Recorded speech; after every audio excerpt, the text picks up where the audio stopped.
La física en el espacio. ¿Cómo funcionan los juguetes en el espacio?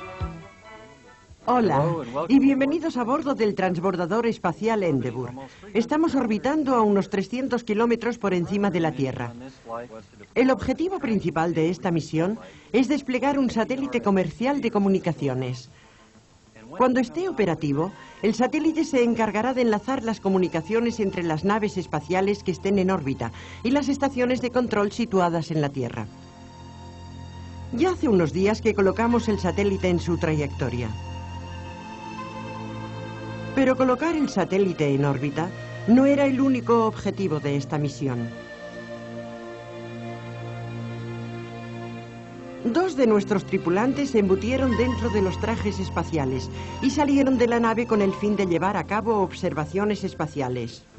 Antes de regresar a la Tierra, también debemos realizar algunos experimentos científicos. Para llevar a cabo uno de los experimentos programados, nos hemos traído unos cuantos juguetes.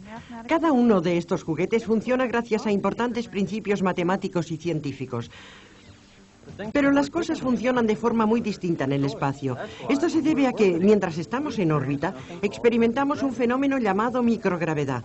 En un entorno microgravitatorio, todo cuanto nos rodea, la nave, los astronautas, hasta incluso los juguetes, flotan como si carecieran de peso. Vuestro profesor os ayudará a comprender qué es la microgravedad, pero ahora somos nosotros los que necesitamos vuestra colaboración. Observad cómo funcionan los juguetes en la Tierra e intentad predecir cómo se comportarán en un entorno microgravitatorio. Así que, ya sabéis, contamos con vuestra ayuda.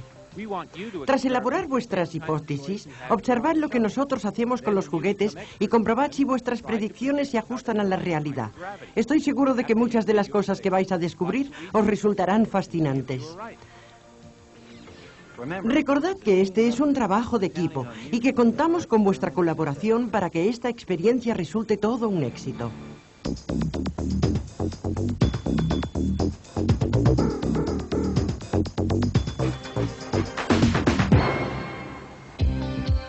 En esta escena, estoy intentando que el ratón salte sobre la palma de mi mano. Podéis observar cómo, tras tomar impulso, el ratón sale rodando hacia arriba. En la siguiente escena, utilicé celo para pegar las patas del ratón sobre la cubierta de un libro. Como la masa del libro es muy superior a la del ratón, al tomar impulso, el ratón hace que el libro gire muy lentamente y evita que el ratón salga flotando.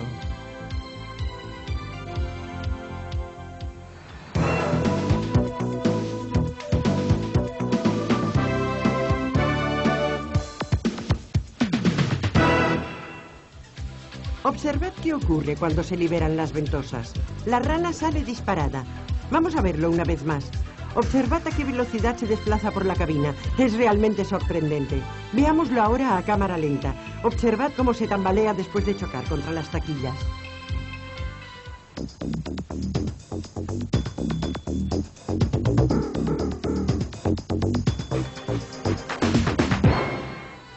Con esta experiencia intentaremos descubrir si la rana consigue desplazarse por el aire igual de bien que lo hace por el agua.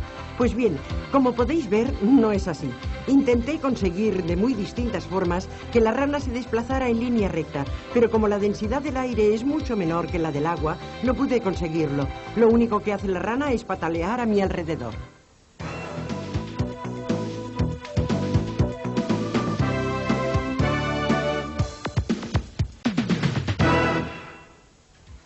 Echadle un vistazo a este submarino y observad cómo, cuando lo suelto, tanto la hélice como el submarino giran. En el agua, sin embargo, solo gira la hélice. Ahora observad qué ocurre cuando sujeto la hélice. Podéis ver que el submarino gira a su alrededor. Cuando la suelto, el submarino sale disparado. Veámoslo una vez más. En esta ocasión he agrandado la hélice añadiéndole unos pedacitos de papel. Observemos qué ocurre cuando lo soltamos.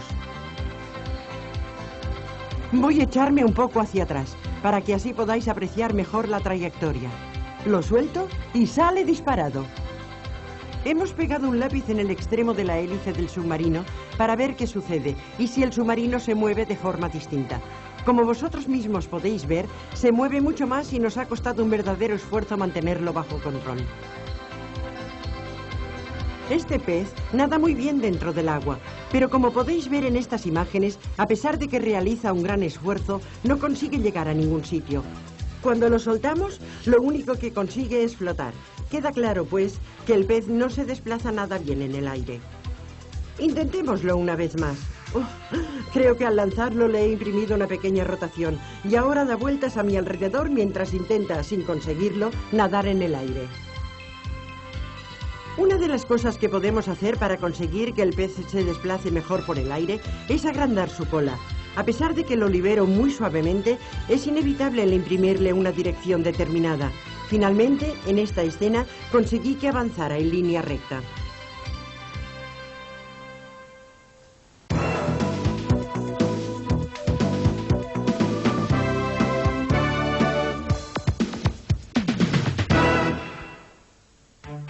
Observad el comportamiento de este pájaro en un entorno microgravitatorio. Solo consigue moverse en círculos, sin dirección aparente. Veámoslo esta vez a cámara lenta. Vuela en círculos, no consigue avanzar en línea recta como lo hace en la Tierra donde sí hay gravedad. Las alas parecen girar. Ahora voy a soltarlo sin imprimir movimiento a las alas. Podéis ver cómo planea alrededor de la cabina.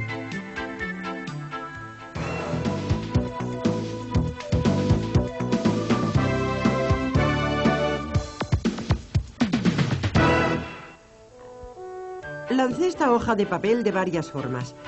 Como podéis ver, no funcionó muy bien cuando la lancé sujetándola por el ala.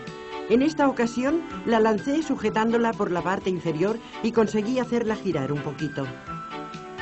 Al final le pillé el truquillo y podéis ver cómo ahora gira de forma muy similar a como lo hace en la Tierra.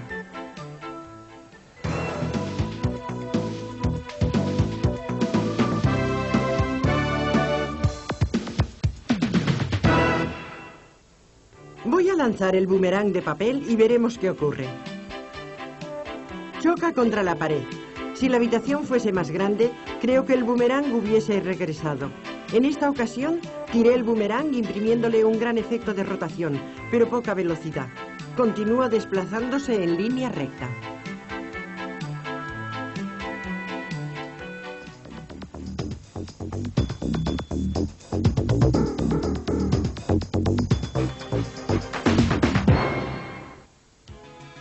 ¡Caramba!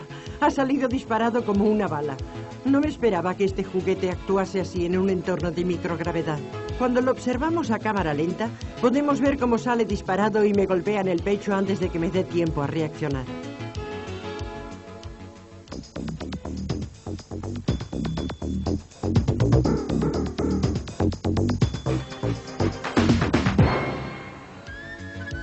Aquí tenemos un gravitrón flotando libremente por la cabina mientras gira. Observad cómo tanto la rueda que hay en su interior como la carcasa que lo recubre también giran. Voy a intentar desequilibrarlo. Lo golpeo en los laterales, en la parte superior y en la inferior, pero no consigo hacer que pierda el equilibrio. Aquí tengo otro gravitrón y lo voy a soltar de manera que su eje de rotación señale a la cámara.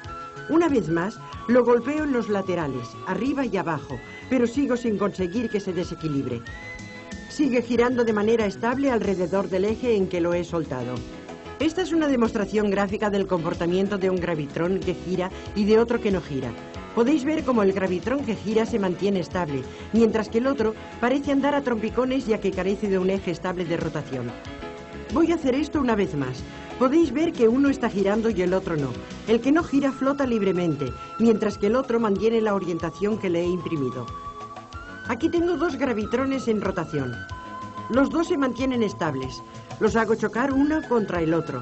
Podéis ver cómo esta vez ninguno de los dos se tambalea como hubiese sido de esperar.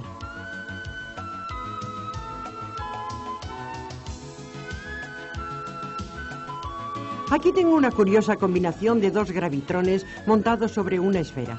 Los dos rotan en la misma dirección, así que, en un principio, pensé que iban a mantenerse muy estables, pero debido a que estaban perfectamente alineados, acaban por descontrolarse.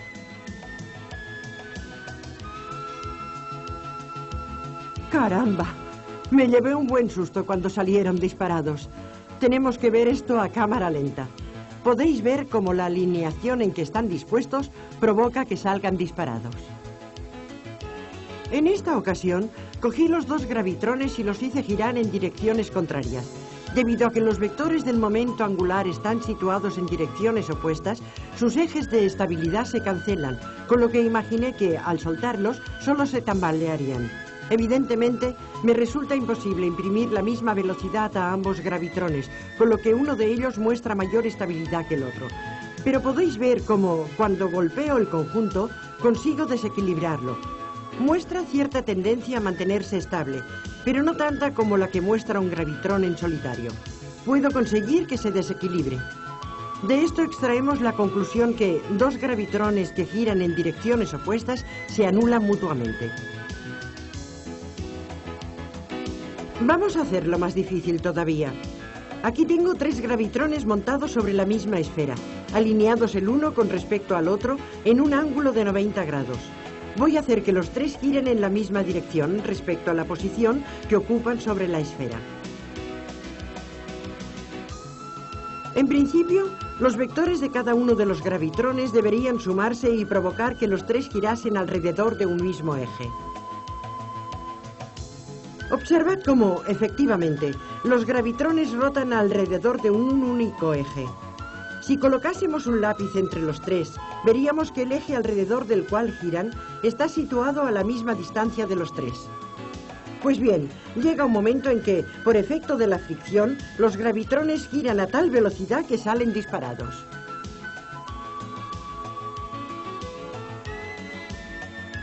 Aquí tenemos la misma combinación. Tengo tres gravitrones montados octogonalmente sobre una esfera y los voy a hacer girar en la misma dirección. Antes de hacerlos girar, podéis ver cómo se tambalean. Carecen de estabilidad porque ninguno de los tres está rotando. Ahora los hago girar. Al principio, cuando los suelto, giran alrededor del eje que forman entre ellos.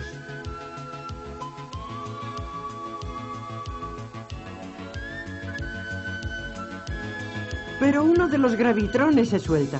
Observad qué ocurre con los dos restantes. Al soltarse el gravitrón situado en la parte inferior, los otros dos empiezan a girar alrededor del eje que forman entre ellos. Tuve suerte de que el gravitrón no me golpease al salir disparado. Este experimento resulta ideal para demostrar que un gravitrón que no gira se comporta de la misma forma en que lo haría una pelota atada a una cuerda. Puedo cambiar su eje de rotación de la misma forma en que lo haría en la Tierra, con cualquier objeto atado a una cuerda. Observad cómo el gravitrón se mantiene estable alrededor de su eje de rotación cuando lo hago girar. Puedo hacer que gire y gire sin que sostenga orientación alguna. El eje de rotación se mantiene siempre paralelo al eje en que sujeto la cuerda. Observad ahora cómo varía la orientación y cómo el gravitrón también varía la suya para que coincida con el eje de rotación de la cuerda. El comportamiento que demuestra el gravitrón resulta muy interesante.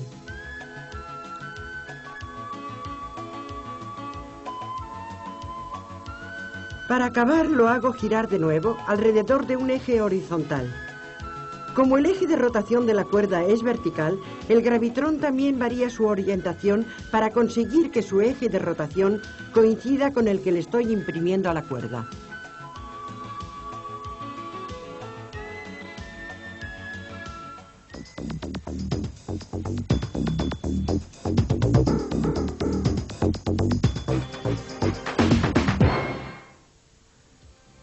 La cápsula rodante funciona de manera muy curiosa aquí en la Tierra.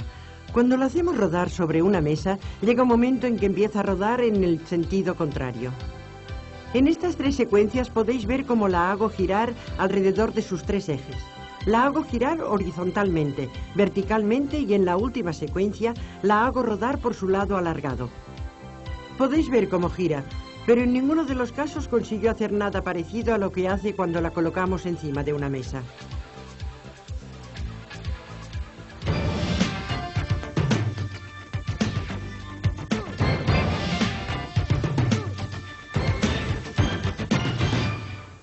Una tarde estaba jugando con las bolas aquí en la nave.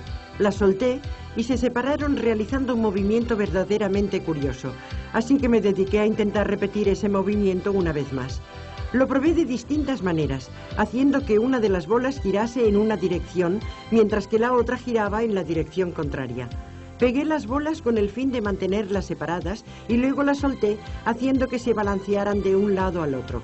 Pero fui incapaz de reproducir el movimiento que había descubierto por accidente. Más tarde, cuando las hice girar alrededor del mango, conseguí que realizaran el movimiento que podéis observar aquí. Se desequilibraron levemente mientras giraban, pero parecían realizar una rotación completa, lo que me pareció muy sorprendente.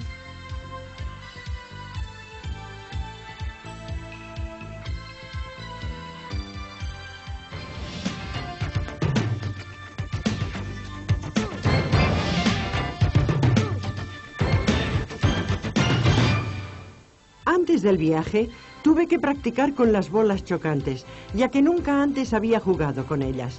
Finalmente adquirí cierta habilidad en su manejo. Pero, a pesar de que en la Tierra conseguí que una bola desplazase a la otra, nunca conseguí hacer lo mismo en el espacio. Resultaba bastante más complicado obtener este movimiento debido a la posición en que las bolas estaban situadas con respecto a mi cuerpo. En esta otra posición, me resultó algo más sencillo hacer que una de las bolas casi consiguiera desplazar a la otra, pero aún y así no lo conseguí. Creo que aquí me resultó más fácil hacer que las bolas se comportaran de la manera que yo deseaba, debido a la orientación de mi brazo con respecto al resto del cuerpo. En la Tierra, la gravedad atrae lo suficiente a la bola que está estacionaria como para conseguir realizar el movimiento deseado. Es decir, que una de las bolas se mantenga quieta, mientras la otra da una vuelta completa, que esta última golpee a la primera y se quede quieta, mientras que la bola que en principio había estado parada efectúe una vuelta completa.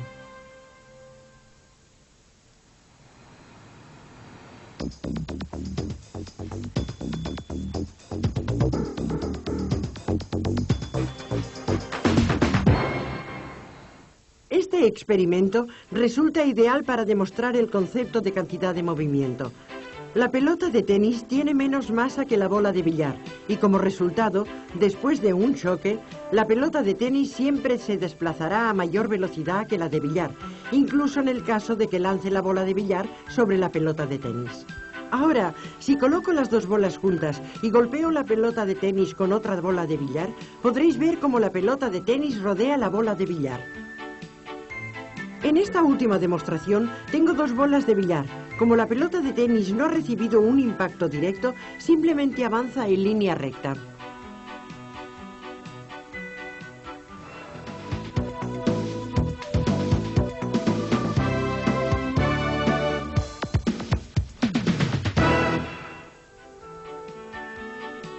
Este juguete resultó ser uno de los más difíciles que probé durante el vuelo. Como podéis ver, la bola simplemente no consigue mantenerse dentro del vasito como lo hace en la Tierra. En la Tierra, la bola y el vasito están sujetas por la gravedad, pero en este entorno de microgravedad, cuando meto la pelota dentro del vasito y la presiono para que se mantenga dentro, lo único que consigo es impulsar la bola hacia afuera. En ningún momento conseguí que la bola se mantuviera dentro del vasito. Vamos a intentarlo una vez más. Podéis ver cómo presiono la bola para que se mantenga dentro del vaso y lo único que consigo es que la bola salga despedida.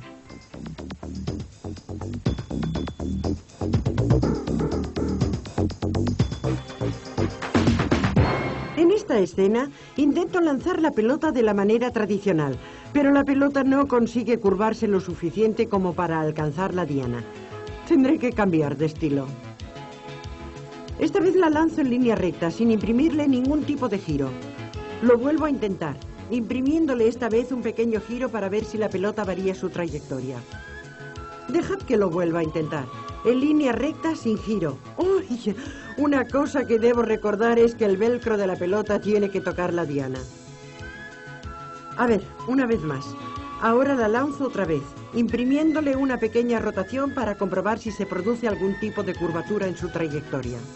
Parece que sí, se ha curvado ligeramente. En esta escena, descuelgo la diana y la dejo flotar libremente por la cabina. Aquí tenemos un buen ejemplo de cómo reacciona un objeto que está flotando en el espacio cuando recibe un impacto. La diana flota hacia atrás, en parte debido al peso de la primera bola que la ha golpeado. Voy a lanzar otra pelota para ver si consigo cambiar la dirección en que flota.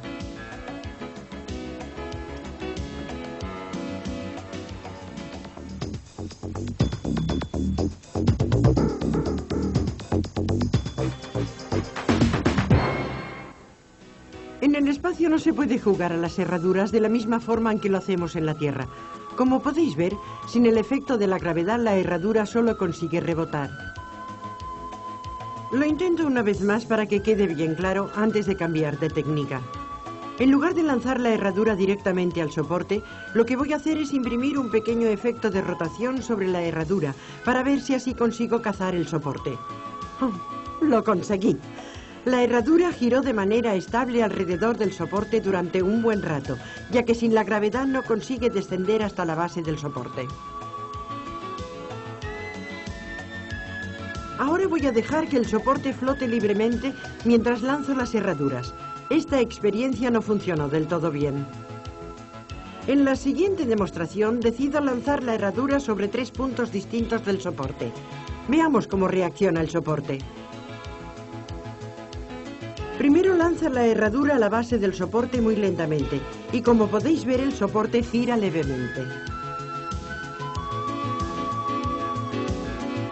Voy a ver qué sucede cuando lo alcanzo el centro del soporte con una herradura. En este caso, el soporte empieza a girar al recibir el impacto de la herradura y después continúa flotando. Por último, lanzo una herradura al extremo superior del soporte para ver si consigo hacerlo girar aún más mientras se aleja de mí flotando.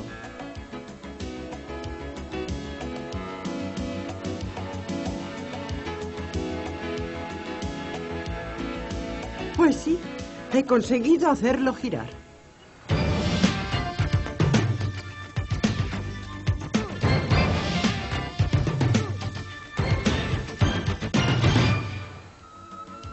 El baloncesto es uno de mis deportes favoritos y tenía mucha curiosidad por saber qué diferencias habría en el espacio. Como podéis ver, empecé realizando un simple tiro libre. La pelota rebota de una forma muy curiosa.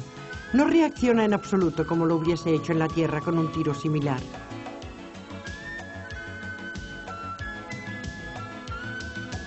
Así que decido lanzar la pelota desde distintos ángulos para acabar dándome cuenta de que resulta verdaderamente complicado realizar un buen tiro en el espacio. Finalmente me paro a pensarlo y me doy cuenta de que la única forma posible de hacer canasta es acercándose mucho y hacer un mate o conseguir que la pelota rebote contra el techo.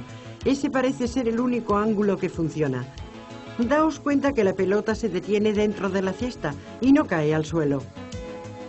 A continuación, lo que hago es sujetar la canasta a un libro que está flotando libremente por la cabina.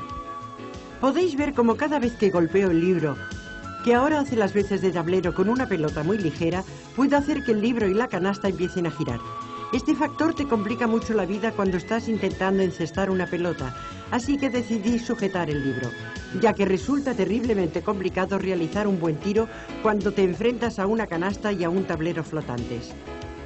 Una de las cosas que más me impresionan aquí en la Tierra es la habilidad que demuestran los jugadores de baloncesto profesionales para girar sobre sí mismos y realizar esos movimientos tan precisos. Así que se me ocurrió imitarlos. Como podéis ver, resulta bastante complicado controlar tu propio cuerpo en el espacio. Después de un buen rato y de un montón de intentos, conseguí hallar la manera de girar sobre mí mismo y realizar este mate. Este es el tiro que voy a presentar al concurso de mates de la NBA del año próximo. Podría quedar entre los finalistas, ¿verdad?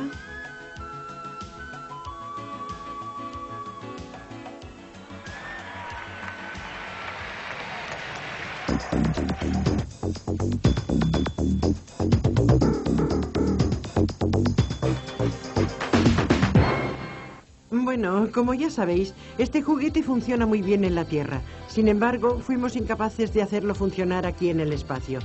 Teníamos esta cosa flotando a nuestro alrededor, pero sin el efecto de la gravedad. Simplemente no conseguimos hacerlo funcionar del mismo modo. Así que cogí el juguete, me lo quedé mirando durante un buen rato y empecé a plantearme qué podía hacer con él allí arriba. Me llevó un buen rato descubrir algo que parecía ser característico del funcionamiento del juguete en el espacio. Observad lo que ocurre cuando abro y cierro la escalera de Jacob. El movimiento era completamente azaroso, y ni yo ni el resto de la tripulación conseguimos adivinar en ningún momento qué dirección iba a tomar.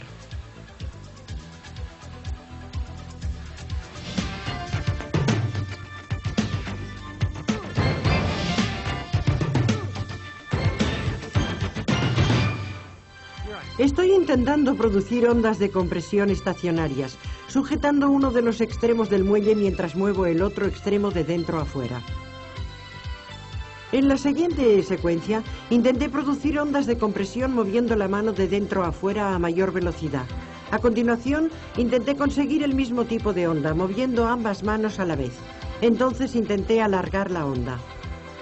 Y finalmente, opté por formar ondas transversales muy lentamente al principio, para sucesivamente ampliar su frecuencia y amplitud.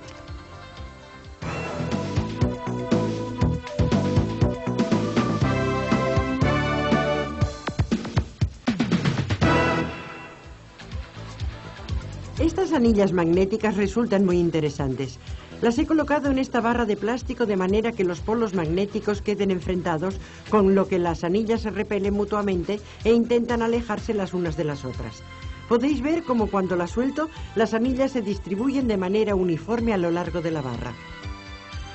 Independientemente de si ponía la barra boca arriba o boca abajo, en el espacio no hay ni arriba ni abajo, las anillas se distribuyeron uniformemente a lo largo de la barra e intentaron alejarse las unas de las otras. Ahora voy a hacer girar la barra muy lentamente y veremos qué ocurre.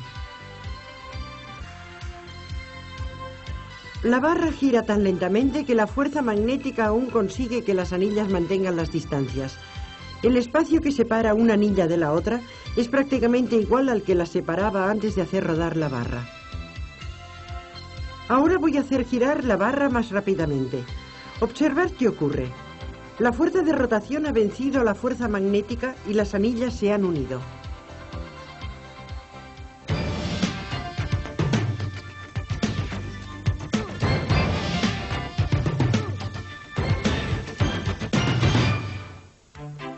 Nos lo pasamos en grande jugando con las canicas magnéticas. Lo primero que hicimos con ellas fue comprobar a qué distancia se podían colocar dos canicas para que aún continuaran atrayéndose mutuamente. Al principio las colocamos de manera que los polos opuestos quedasen cara a cara, para que la atracción fuera máxima. La segunda vez las colocamos a la misma distancia, pero colocando los polos iguales cara a cara, y también se atrajeron. En esta ocasión, las canicas estaban demasiado lejos una de la otra y no consiguieron atraerse.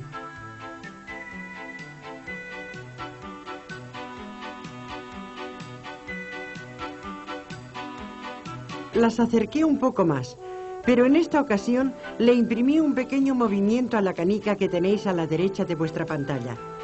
Y ese ligero movimiento resultó suficiente como para superar la fuerza magnética, así que no se unieron.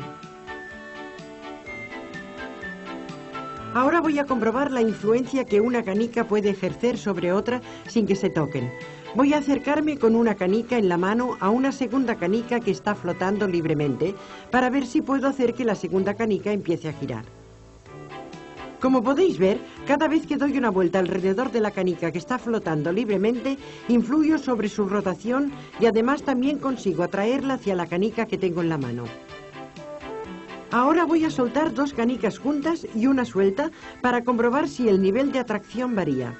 Al parecer, las dos canicas que están unidas se encuentran lo suficientemente bien flotando en pareja y la tercera queda suelta.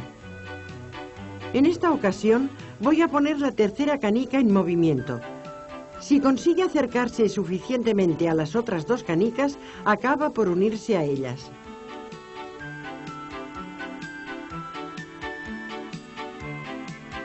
Aquí tengo dos cordeles en los que he ensartado 4 canicas.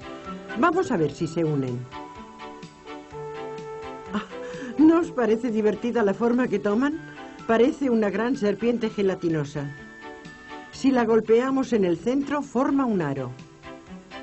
En esta ocasión tengo 2 lotes de 4 canicas cada uno. Los hemos colocado de tal forma que los polos iguales quedan cara a cara, con lo que las 2 tiras se repelen. Se mueven hacia adelante y hacia atrás, adelante y atrás, y efectivamente se repelen e intentan alejarse la una de la otra. Aquí tengo una combinación de 5 canicas, una grande situada en el centro y 2 pequeñas al lado y lado. Voy a comprobar de qué forma puedo influir sobre estas 5 canicas utilizando una canica pequeña. Podéis observar cómo esta última termina por unirse al resto de canicas. Aquí he colocado el lado azul de la canica pequeña y el lado azul de las 5 canicas ensartadas cara a cara. Al principio se repelen, pero finalmente la fuerza magnética vence y la canica pequeña acaba uniéndose a las otras 5. A continuación cogimos una tira de canicas para ver cómo reaccionaban cuando se las hacía girar. A medida que incremento la velocidad a la que las hago girar, las canicas encuentran más y más difícil el mantenerse unidas. ¿Por dónde creéis que se va a romper la tira? Ahora tengo 2 aros de canicas magnéticas. Coloco los aros a muy poca distancia el uno del otro, pero no parecen demostrar ningún interés por unirse. Aparentemente, los aros parecen sentirse felices flotando cada uno por su lado. Pero si consigo acercarlos lo suficiente y se mueven lo suficientemente despacio, acabarán por atraerse mutuamente. Vamos a intentarlo de esta forma. Como podéis ver, los aros parecen seguir sintiéndose bien cada uno por su lado y no se puede apreciar ni una cuarta parte de la fuerza magnética que hemos podido observar anteriormente cuando hemos realizado la misma experiencia con 2 canicas sueltas.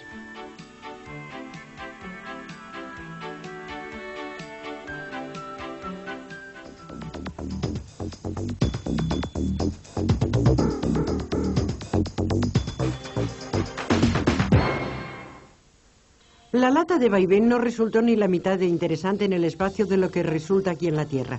La suelto a la vez que le doy vueltas y podéis ver cómo su nivel de rotación aumenta y disminuye dependiendo del peso del metal. Cuando la suelto después de hacerla girar, podéis ver cómo rueda muy rápidamente en una dirección y se mueve ligeramente hacia adelante y hacia atrás en la dirección contraria hasta que finalmente se detiene. Debido a que resulta imposible apoyarla sobre una mesa y ver cómo vuelve hacia ti después de darle vueltas, el efecto no resulta ni la mitad de interesante de lo que resulta en la Tierra.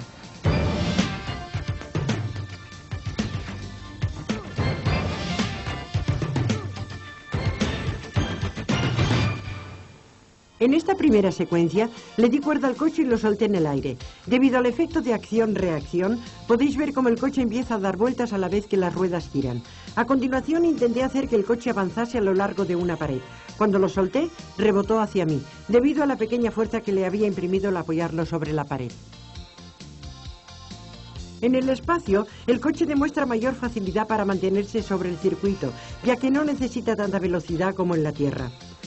En la segunda secuencia, le di cuerda al coche y lo solté sobre el circuito. Aquí podéis verlo a cámara lenta. Cuando el coche está situado sobre el circuito, todo el conjunto coche y circuito se mueven en la misma dirección. A continuación, puse el coche en marcha impulsándolo con la mano en lugar de darle cuerda. Con este experimento, pretendíamos comprobar cuánto tiempo se mantendría el coche sobre el circuito, siempre y cuando yo fuese capaz de mantener el circuito lo suficientemente estable como para evitar que el coche saliera disparado. A pesar de que tanto mi intuición como mis conocimientos de las leyes físicas me decían que lo iba a conseguir, no dejó de sorprenderme comprobar que, fuera cual fuera la velocidad que se imprimiera sobre el coche, siempre habría la suficiente aceleración centrípeta como para que éste se mantuviese sobre el circuito.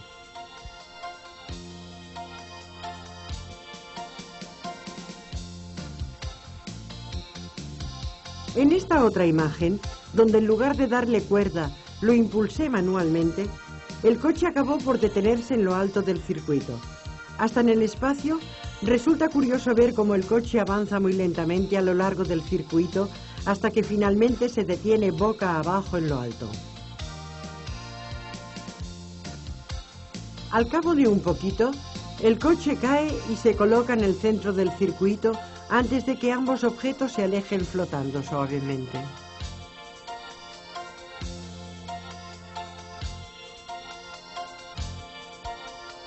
Con el fin de continuar con la demostración de la aceleración centrípeta, puse el coche en marcha sobre el circuito y entonces lo abrí. Cuando alcanza la apertura, el coche sale volando en línea recta. Me gustaría recordaros una vez más que la ciencia aplica a todas las cosas, hasta incluso a los juguetes. Esperamos que los experimentos que habéis visto hoy aquí hayan despertado vuestra curiosidad por la investigación científica en el espacio. Y queremos animaros a todos vosotros a que os toméis las clases de matemáticas y de ciencias muy en serio y que aprendáis todo cuando podáis sobre el mundo que os rodea, ya que vais a ser vosotros los encargados de diseñar y de llevar a cabo los experimentos del futuro. Así que mientras os decimos adiós, vamos a soltar todos los juguetes a la vez. Ahora. Adiós.